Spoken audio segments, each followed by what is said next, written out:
She sold our silence for likes. And when I took it back, the world watched her unravel in real time. She filmed my coffee, my bookshelf, my grief, and called it healing. With every post, she turned our home into a stage and me into a ghost wearing a quiet face. She didn't ask.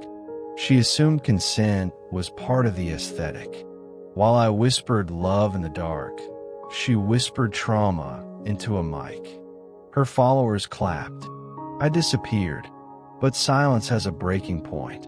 And when I finally spoke, not with words, but with action, her story cracked. This isn't a revenge tale. It's what happens when you reclaim your life from someone who branded it.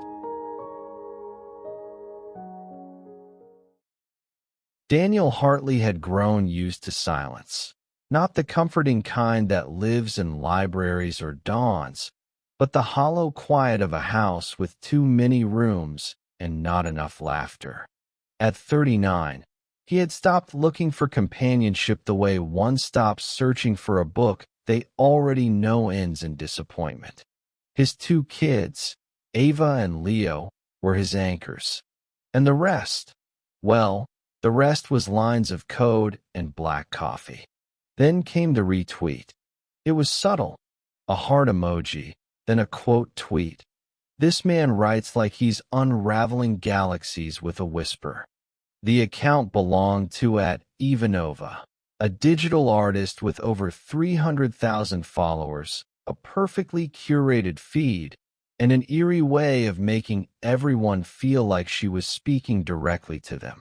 She DM'd him the next morning. Do you always make existential dread sound this poetic? Daniel stared at the message longer than he should have. He responded, and with that, the quiet cracked. Over the next few weeks, their messages became a daily rhythm. Mornings began with her voice notes, sleepy, melodic, often musing about AI ethics or the taste of solitude. Evenings ended with late-night video calls where she sat cross-legged on a minimalist sofa, sipping oat milk lattes and quoting Sylvia Plath. She had a kind of curated chaos, messy buns and perfect lighting, metaphysical angst and monetized vulnerability.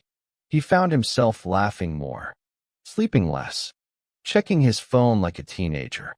God, you're like a weighted blanket in human form, she told him during one 2 a.m. call. You make me feel anchored. Her name was Elena Blair, but she said friends called her Lena. She lived in Los Angeles, but hated it. Said it was all angles and mirrors, and people chasing validation like stray dogs. You're the first person I've met in years who doesn't want anything from me, she whispered one night. He wanted to believe that was true. So when she said she was planning to leave LA, just for a break, a reset, and hinted she'd love to visit Seattle to see if this connection had offline legs, Daniel didn't hesitate. He offered the guest room, told himself it was practical, temporary, human. She sent a heart emoji, then a plane ticket. 3 days later, Lena arrived. A duffel bag over one shoulder, a vintage camcorder in the other hand, and a smile that looked exactly like her profile photo, calculated, glowing, and just mysterious enough to make him forget how quiet the house used to be. It felt like something had begun. He just didn't know what kind of story he'd walked into. The moment Lena stepped into Daniel's house, the atmosphere shifted. She didn't just enter the space, she occupied it, like light flooding through a cracked window. Her duffel hit the hardwood floor with a theatrical thud, and within 10 minutes, she'd unpacked a ring light, a tripod, 3 oversized linen scarves, and 2 diffusers. She claimed a corner of the living room near the fireplace. This has the best natural shadow gradient, she murmured, snapping a test shot before even asking where the bathroom was. Daniel watched from the kitchen, coffee mug in hand, unsure whether to feel amused or invaded. The first night, They ordered Thai food. She wore a sweatshirt 3 sizes too big, hair in a careless bun, no makeup but glowing from a phone screen. "Seattle smells like a forest," she said between bites. "Like pine and unfinished stories." They laughed, sipped tea, talked about dreams. She curled her feet up under her, like she belonged there. And maybe, for a moment, Daniel thought she did. But by morning, the guest room door was open, untouched. Lena had moved herself into the main bedroom's ensuite bathroom, filling it with serums and amber bottles labeled in French. She converted the dining area into a staging zone for her live streams, pushing aside Daniel's paperwork and adding a mood board titled Rewilding Femininity. "Is this okay?" she asked sweetly. "You don't really use this table, right?" He nodded, unsure whether it was generosity or surrender. She started referring to the house as our space in captions. Photos of her sipping coffee by his window. Videos of quiet mornings with him, where Daniel's elbow or shadow occasionally made cameo appearances. "You're part of my aesthetic now," she joked. He wasn't sure what that meant. But when followers commented, "Love how grounded your man is," or "Tell him he's husband goals," a strange warmth stirred in his chest. Still, something gnawed at him. She never unpacked fully, lived from her duffel like she was always about to leave. Her presence was curated, like her feed. Mornings began with filming routines, facial yoga, soft-spoken monologues about vulnerability. Afternoons were filled with editing, sponsored posts, and strategy calls. They rarely touched, rarely sat in silence. She was always performing, if not for her followers, then for some invisible narrative he couldn't quite access. At night, she slept with AirPods in. Daniel lay awake beside her, staring at the ceiling, wondering if this was love or a content strategy dressed up as intimacy. Daniel first noticed the shift during breakfast. Lena sat across from him, absent-mindedly stirring almond milk into her coffee. Her phone was propped up against the butter dish, live streaming to a silent, faceless audience while she mumbled softly about grounding rituals. She didn't look at him once. He was right there, real, breathing, sipping from a chipped navy mug, and somehow already fading from the frame. Afterward, she kissed him on the cheek. Not lovingly, not even playfully. It felt procedural, like a step in her morning routine between jade rolling and herbal tinctures. That afternoon, he scrolled through her recent posts. One reel showed her gazing out of his bedroom window, voiceover whispering. "Healing starts when we stop pretending we're safe with people who never really saw us." The comments overflowed. "This hit too hard." "Preach. Who else needed this today?" Daniel read it twice. Then a third time. It wasn't just performance anymore. It was reinterpretation. He closed the app. That evening, Lena hosted a live stream Q&A from his office, having moved his books off the shelves to create neutral emotional tones. He walked in halfway through and paused in the doorway, hearing her say, "Sometimes we internalize silence as love, and that's the real trauma." The comments section exploded with red flags and heart emojis. She didn't flinch at his presence, didn't acknowledge him, just smiled slightly at the camera and shifted her tone as if changing costumes. That night, he lay beside her and whispered, "Do you still feel connected to me?" She exhaled, not a sigh, more like a tactical pause. "I'm just overstimulated lately," she said. "Content fatigue. I need space to reset." Then she turned away, earbuds already in place, lit softly by her screen's cold glow. He watched her back rise and fall beneath a throw blanket she'd captioned last week as a hug for your nervous system. The next day, a new story went up. A carousel of muted photos. Daniel's kitchen, her tea in his mug, a shadow of his hand on the table. Caption: even quiet control is control. Daniel sat at his desk, staring at the screen like it had betrayed him. He typed out a comment, deleted it, closed the app. The house still smelled like pine and lemon oil, but the warmth was gone. The air felt staged. The table where he once graded papers now held a tripod and a diffuser. The woman in his bed was telling stories, but none of them included the man living alongside her. He was a background actor in his own home, and he hadn't even auditioned. Daniel wanted a conversation. Nothing dramatic, just eye contact, maybe some truth beneath all the softly lit illusions. He waited until Lena finished filming a skincare review in the dining room, where the backdrop now included his grandmother's painting, which she called vintage melancholy. She turned off the camera, glanced at him, then reached for a notebook labeled Authenticity Mapping. "Can we talk?" he asked. Her eyes flickered, just for a moment. "Sure. But if this is about the post yesterday, I need you to understand, it wasn't about you. It had my mug, my kitchen, my hand. It's symbolic, Daniel. I can't shrink myself to preserve someone else's comfort." He paused, unsure whether he was speaking to Lena or her audience. "I just want to know what we are," he said, voice steady. "This doesn't feel like a relationship. It feels like staging." She gave a soft laugh, half dismissive, half defensive. "Look, I'm building something. Something bigger than just us. My work helps people feel less alone. At the cost of actual connection?" She didn't answer. Instead, she turned away and began adjusting the diffuser. Over the next few days, the house transformed further.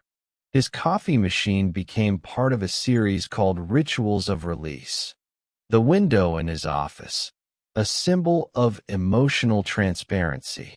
A video of her placing crystals on his desk table went viral with the caption, "Creating boundaries in spaces where silence used to live." Daniel stopped trying to interpret her metaphors. One morning, he walked into the living room and saw packages stacked against the wall, merchandise. Sweatshirts printed with her quotes, "I own no one my calm." Tidy pain is still pain. Quiet is not compliance. There were mugs, journals, postcards. "I'm launching a store," she said casually. "My audience wants to carry the message into their lives." He looked at one of the mugs. It had a sketch of his dining room window on it. "Do you hear yourself?" he asked. She smiled, almost proud. "This is legacy work." He turned away. That night, she posted a reel, slow-motion video of her sipping tea at sunset. His shadow was barely visible in the background. The caption read, "Sometimes, the people who say the least are the ones who harm the most." The comments poured in. Applause. Affirmations. Others sharing their own stories of silent cruelty. Daniel didn't comment, didn't reply, but something inside him began to shift, like a door slowly unlocking. Daniel came home to find the dining table covered in boxes. Each one was printed with soft pastel labels and handwritten font. Inside were folded sweatshirts, candles, enamel pins, and linen-bound journals. The logo read, Ivanova, the Archive of Becoming. A note lay atop one stack. "You helped build this." His breath caught, not out of flattery, but disorientation. Lena appeared in the hallway, barefoot, carrying a roll of craft paper and a camera stabilizer. "They're shipping out tomorrow," she said, smiling. "Can you believe it? 1,000 orders in pre-sale." He picked up a sweatshirt. Across the front, in clean serif print. "I survived his silence." Daniel placed it back down. She mistook his pause for awe.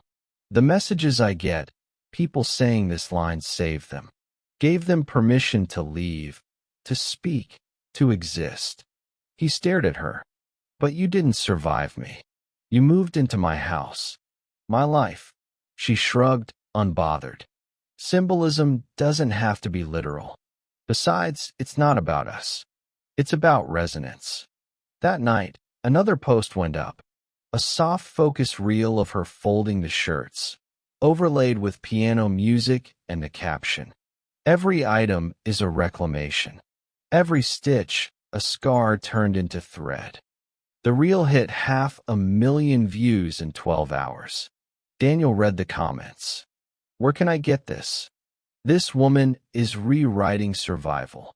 Men will never understand this kind of pain. His name wasn't mentioned, but it didn't need to be. His house, his mug, his silence. He was the canvas, whether he agreed to be or not. The next morning, a DHL truck pulled up to the house. Lena rushed out with boxes and a ring light, documenting the handoff. When she came back inside, flushed and euphoric, Daniel met her at the threshold. I want you to stop using this house in your content, he said, quietly but firmly. Her smile faltered. Why? This is just background. You said I could create here. I didn't say you could rebrand my life. She opened her mouth to respond, but the words didn't arrive. Only a beat of stillness, broken by a calendar alert on her phone. Collab with Aura Wellness, 11:30 a.m. She brushed past him. We'll talk later, okay? I just need to film one more thing. But she didn't talk later. She talked to her audience. That evening, a new video appeared. Her tear-streaked, sitting by candlelight, voice low and trembling. Sometimes the silence becomes so loud, it crushes you. And you realize it was never love, just containment. Daniel sat in the hallway, outside the room where she filmed it. For once, the performance was painful to watch. Because he knew, she believed it. It was past midnight when Daniel got up. Lena had fallen asleep on the couch after a live meditation session, still wrapped in a knitted shawl embroidered with the words release, restore, reclaim. Her phone lay beside her, screen dimmed but buzzing with unread messages. Daniel hesitated, then walked into her makeshift studio, the room that used to be his study. The walls were now draped in muslin, books replaced with salt lamps and affirmation decks. Her laptop sat open, cursor blinking in a Google Doc titled Next Phase Script, The Controlled Woman Arc. He read the bullet points. Introduce subtle fear. Emphasize emotional suppression. Incorporate childhood memory for deeper relatability. Leave room for forgiveness, but only after separation. Tease escape before actual move. His breath caught in his throat. He clicked another tab, Discord. A private server named brand//evolve. Dozens of messages scrolled by. Use the silence. Build your story there. Men like that never realize they're part of your brand until you've monetized the exit. He's your audience's projection screen. Don't personalize. And then, from Lena herself, he still thinks we're just figuring things out. It's perfect. The arc is writing itself. Daniel stepped back from the screen like it had burned him. He wasn't angry, not yet. What settled inside him was colder. A realization sharper than betrayal. This wasn't a misunderstanding. This was architecture. He returned to the living room and stood in silence, watching her sleep. Not collapsed in exhaustion. Positioned. Framed by throw pillows. Her phone camera still angled toward her face in case she woke mid-thought and recorded something poetic. Daniel went back to the study. He opened a blank document and typed, revocation of consent, personal image and property. Then he began gathering receipts, screenshots of her posts featuring his home, items with his likeness, invoices he'd paid for merchandise materials. At 3:12 a.m., he logged into their shared Wi-Fi network, changed the password, and renamed it. "You are not the narrator." The name would be visible to her phone, to her followers if she streamed tomorrow, to the neighbors who might notice. A quiet signal in all caps. Then he powered down her equipment, gently, one switch at a time. The ring light hissed as it cooled, leaving the room in a darkness deeper than absence. This was intention. She stirred on the couch, but didn't wake. And Daniel, for the first time in weeks, felt something like control, not power, not revenge. Just the quiet, steady return of authorship. By sunrise, the house was stripped of pretense. Daniel moved through each room with quiet precision. Lena's camera gear, ring lights, branded backdrops, all packed into boxes. The diffuser that once filled the living room with lavender haze now sat unplugged beside a box of USB cables and battery packs. Her microphone, still clipped to a woven blanket, was carefully rolled up and placed in a padded case. He wasn't rushing. There was no fury in his hands, only intent. He left her personal items untouched: clothes, journals, the dog-eared copy of Women Who Run with the Wolves. But everything tied to her brand, every prop in her constructed identity, was dismantled and set by the door. The Wi-Fi was already locked. Her access to cloud drives revoked. Payment information scrubbed. Content tagged in his name, flagged and reported. He'd spent hours drafting copyright claims for every video that included his likeness, his voice, his home.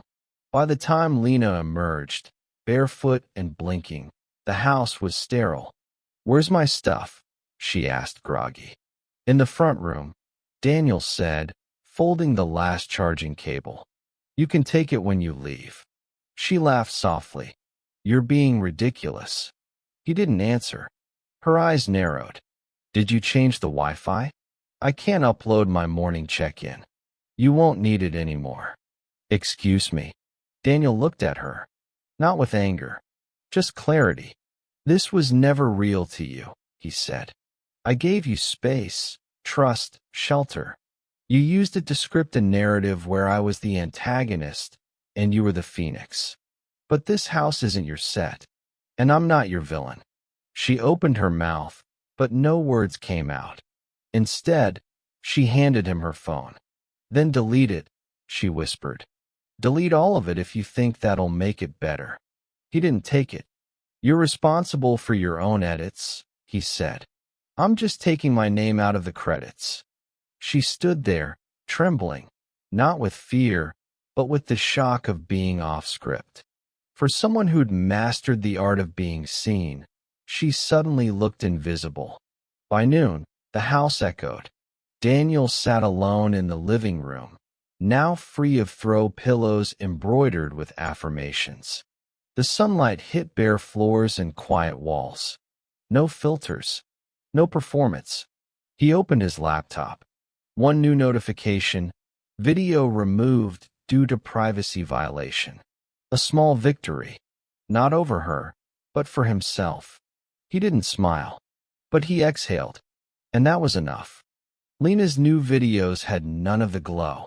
She shot them from a dimly lit motel room just off the I-5. The background was beige and unfiltered, the angles sloppy. Her hair no longer framed her face in soft spirals. It hung loose, unstyled. Her voice, once curated to a low, vulnerable purr, now carried an edge, brittle and defensive. In one video, she sat cross-legged on the polyester bedspread and spoke directly into the front camera. Sometimes, when you walk away from control, you lose comfort. But liberation isn't meant to be convenient. It got 22 likes. For comments, Her usual audience had gone silent. Daniel watched the video from his office, not out of nostalgia, but from something closer to curiosity, a kind of emotional reconnaissance. He noticed something strange. She wasn't trying to convince the viewer anymore. She was trying to convince herself. Later that week, a TikTok began circulating, a screen recording of one of her old live streams where she'd laughed and said, "Mornings in this house taste like silence and free rent." The person posting it captioned it, "This didn't age well." It went viral. The comments turned, "Wow, manipulative much? She built her brand on being wronged. But this looks like entitlement. I used to admire her. Now I just feel played." Brands began quietly pulling out of collaborations. Her online shop went dark, redirecting to an under-maintenance screen. Shopify froze her account due to a copyright complaint filed by Daniel's lawyer. That night, Daniel's phone lit up. Lena's name. He let it ring. A second later, a voicemail. "I know what you did. You're trying to erase me. But people like me don't vanish. We evolve." He didn't respond. The next day, she went live again. No tears, just a measured fury. There are men who will smile at you while robbing you of your voice, who claim silence while orchestrating your erasure. You know who you are. This isn't over. But it was. The live stream peaked at 143 viewers, then dropped to 31, then disconnected mid-sentence. Later, Daniel received an email from Shopify. "Your complaint has been reviewed and accepted. All media featuring your property has been removed. Monetization revoked." He closed the tab. Outside, rain painted the windows in blurred streaks. Inside, the house was still, clean, alive again. The noise was gone. Not just hers, but the kind that lingered in the walls after someone forgets how to live truthfully. Daniel poured a glass of water, sat down, and realized, for the first time in months, he didn't care what she posted next. The email from Sloan and Everett, LLP, was short and precise. Subject: confirmation of legal action, Hartley versus Blair. Body: your case has moved forward. All offending media has been cataloged. Claims filed for unauthorized commercial use of personal property and image. We'll keep you updated. Daniel reread it, then closed the tab. His attorney, Michael Sloan, had been calm and clinical from their first meeting. "You're not just protecting your likeness," he'd said. "You're protecting the boundaries she refused to recognize." Together, they had assembled a dossier, timestamps of every post featuring Daniel's face, voice, or identifiable home interiors, a spreadsheet of her earnings, invoices for gear, shipping, ads. They found that Lena had built an entire monetization funnel off their shared domesticity, without a shred of consent. And now, finally, the system was responding. Daniel wasn't after revenge. This wasn't about tearing her down. It was about pulling himself out of the story she'd cast him in. That morning, Lena posted a story, a cryptic black screen with white text. "Some people weaponize the law when they lose emotional control. Cowards in suits." She didn't name him. She didn't have to. But the comments weren't what they used to be. "Girl, maybe take some accountability. You literally filmed in his house and sold merch with his kitchen. Not everything is a patriarchal conspiracy." She deleted the story within the hour. Later that day, Daniel received another notification. Instagram had removed 3 of her reels for violating privacy and impersonation guidelines. The rest were labeled for review. He didn't celebrate. There was no fist pump, just a breath, deep and grounding. In a final attempt to control the narrative, Lena emailed him directly. Subject: "You've made your point. I'm done fighting you. You can stop now." We both said things we didn't mean.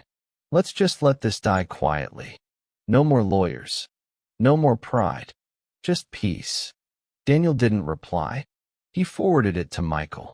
That evening, he took a walk to the park near his house. Kids played on the swings. The air smelled like cedar and coffee from the nearby cafe. His phone buzzed. He didn't check it. Somewhere, Lena was spinning her version of the ending. But this wasn't her chapter anymore. Daniel sat on a bench beneath the rustling maples, exhaled, and closed his eyes. It wasn't peace she'd offered. It was silence on her terms. And for once, he chose his own. The house had changed, subtly but unmistakably. The ring lights were gone.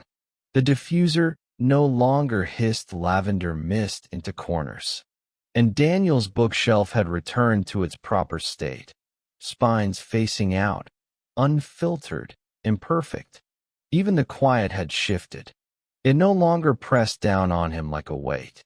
It hovered gently, like a breath held in peace. Still, something remained. Not her presence, but the echo of what she turned his home into. A performance space, a projection screen, a story told without his permission. He now questioned even the mundane. The sound of a drawer opening, the sunlight on the floor. Had she framed that moment before? Had she captioned it, sold it, weaponized it? The trauma wasn't in the events. It was in the reframing. One evening, his son, Leo, found him staring at the now empty dining table. Did she break it? Leo asked, glancing at the reclaimed room. Daniel blinked. What? The woman. Did she break the house? Daniel shook his head. No, just the meaning of it. But I'm putting it back. Leo shrugged, satisfied, and walked away. Daniel smiled faintly. Later that night, unable to sleep, he searched Lena's name, not to stalk, just to confirm her presence was truly fading. The top result was a single, inactive account, at Ivanova_official. It had one post, a grainy black and white photograph of a window. No face, no voiceover, no caption except, sometimes you don't lose the person. You lose the illusion you built around their silence.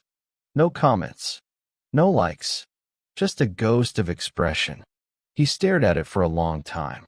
For the first time, there was no manipulation, no algorithm, no aesthetic, just a single sentence, suspended in digital purgatory.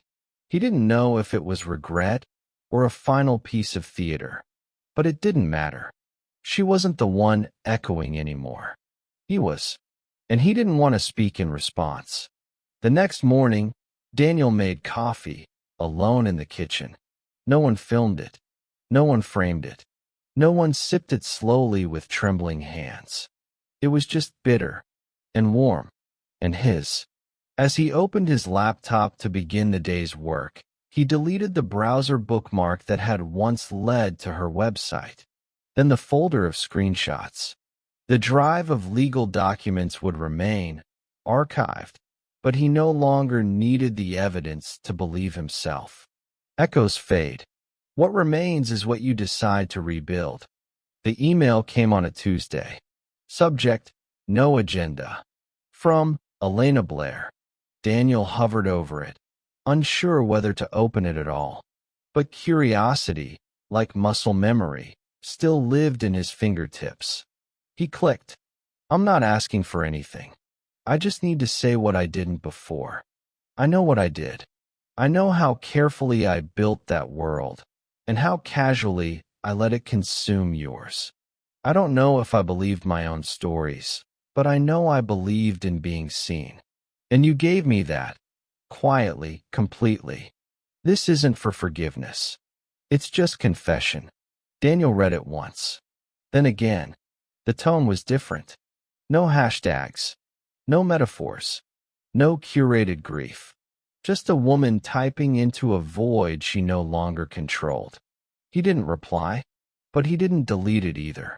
Weeks passed. Fall settled over Seattle like a blanket of fog and gold.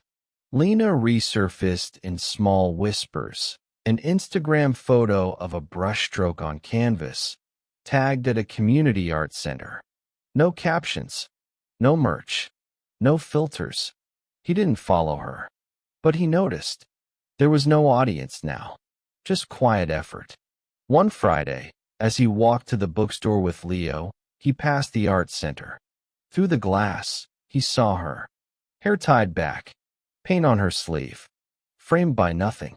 No performance in her eyes. She didn't see him. He didn't stop. But for the first time, he didn't feel tension in his chest. Just distance, earned and deserved. That night, he revisited the email. Not to refeel it, just to file it under closed loops. He had expected to feel vindicated. He didn't. He felt clean. Later, while watering the plants, Leo asked, "Is she gone for good?" Daniel paused. "I think she's gone from us. But maybe not from herself." Leo nodded like it made sense. As the evening light stretched across the kitchen floor, Daniel brewed tea. Chamomile, no symbolism. Just habit. Outside, the neighborhood began to twinkle with porch lights and early pumpkins. Inside, everything was finally unlit, unbranded, unclaimed. He didn't need her apology to believe his own story. He already knew how it ended. He survived it. By spring, the house had softened. Daniel repainted the hallway. No more deep grays and mood lighting. Just off-white walls, fresh pine baseboards, and the kind of stillness that didn't perform for anyone. The front porch, once obscured by diffusers and dream catchers, now held a bench, 2 mugs on Saturday mornings, and sometimes her. Not Lena. Emily. She was a music teacher at Leo's school. Widow. Moved from Portland last fall. Her voice was low but melodic, like she always knew the right note without needing to raise the volume. Their first real conversation had been about composting. Their second about grief. Their third stretched into midnight, sharing warm cider on the back steps while rain tapped on the railing. There were no profiles to check, no posts to analyze, just the careful unfolding of presence. One evening, Daniel invited her over for dinner. She brought blueberry pie and a bouquet of herbs. "Basil is for resilience," she said with a shrug. "Or maybe I just like the smell." Leo was smitten. Ava, more skeptical, eventually melted during a game of Scrabble. The tiles spelled light, home, safe. No one framed it. No one uploaded it. Later that night, Daniel walked Emily to her car. They stood beneath the porch light, soft and amber, not ring-lit. "I didn't think I had space left for this," he said. "You didn't," she replied, taking his hand. "You made space." He kissed her then, not because he needed to be seen, but because he wanted to feel. No edits, no agenda, just the warmth of her, entirely present. After she drove off, he lingered on the porch. The porch light glowed gently over the welcome mat, the same one Lena used to film on. But now it meant something else. He stepped back inside. The house no longer echoed. It hummed, with dishes in the sink, with Leo's laughter down the hall, with silence that belonged to no one but him. He walked past the study, his study, and paused. A beam of light poured in from the window, catching the edge of a book's spine. Not posed, not captioned, just there. Daniel sat down, pulled the book into his lap, and smiled. There was a kind of story that didn't need sharing. And for the first time, he was living it. It appeared on a Sunday. Daniel hadn't looked for her in weeks. The curiosity had dried up, replaced by routines he didn't have to defend. But an old acquaintance texted him, "Thought you'd want to see this." It was Lena's page, at Ivanova_official. Still active, still untouched, Until now. There was one new post. No video, no caption cascade. Just a photograph, black and white, slightly blurred. A window pane, streaked with rain. No subject. No branding. Just a still frame. The caption read, "Sometimes you don't lose the person. You lose the projection you built around their silence." Daniel stared at it for a long time. No hashtags. No comments. No curated grief. Just an ending. There was something strange in it. Not absolution, not apology, but surrender. The way a character steps off stage after realizing the audience has gone home. He didn't screenshot it. Didn't send it to anyone.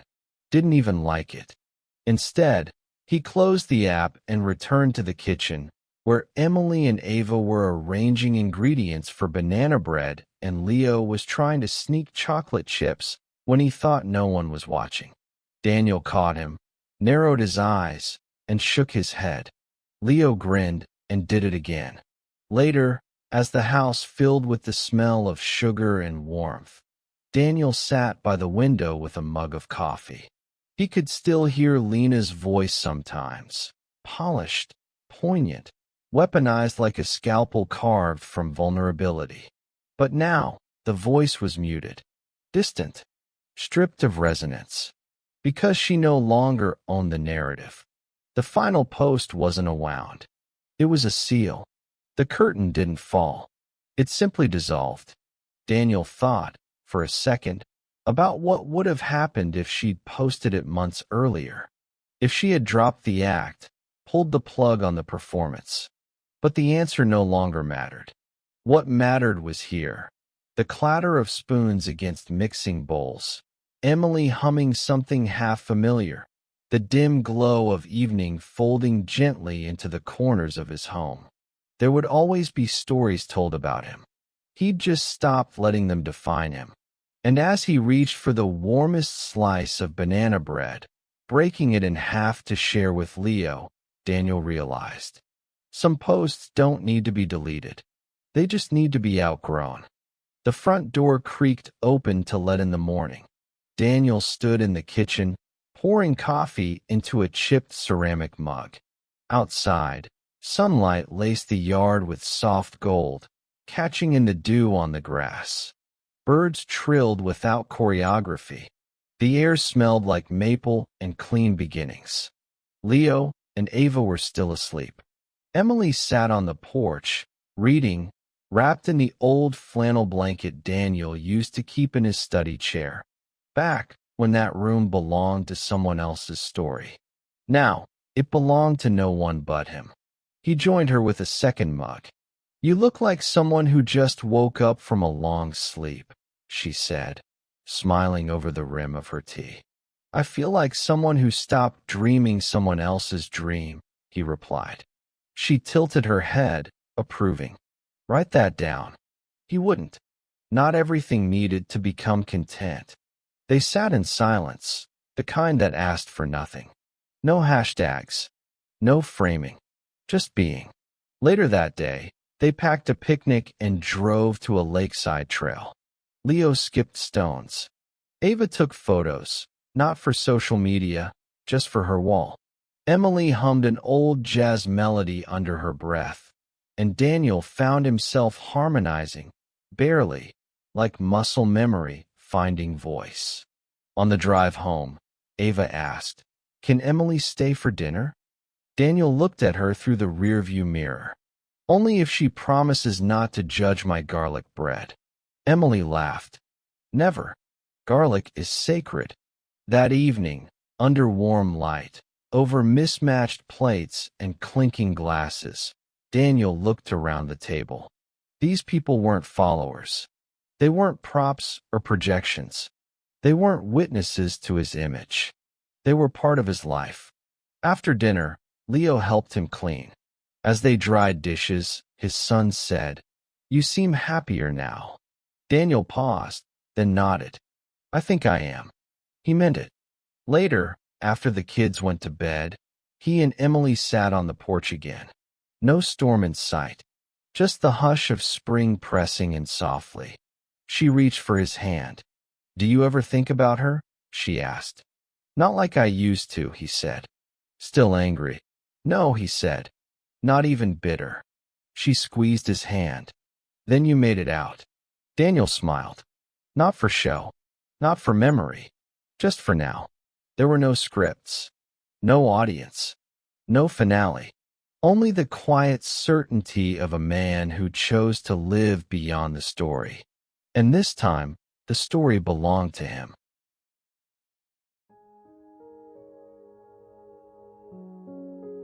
Some scars never raise the skin. They settle in quieter places, behind the eyes, beneath the tongue, in the silence he once mistook for peace.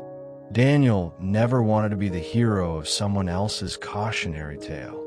He wanted presence, not performance. A life lived, not documented. And in losing the illusion, he gained something raw and irreversible: truth. Not the kind wrapped in captions or laced with soft piano chords, but the kind that sits with you when the house is still. The kind that doesn't beg to be seen, only honored.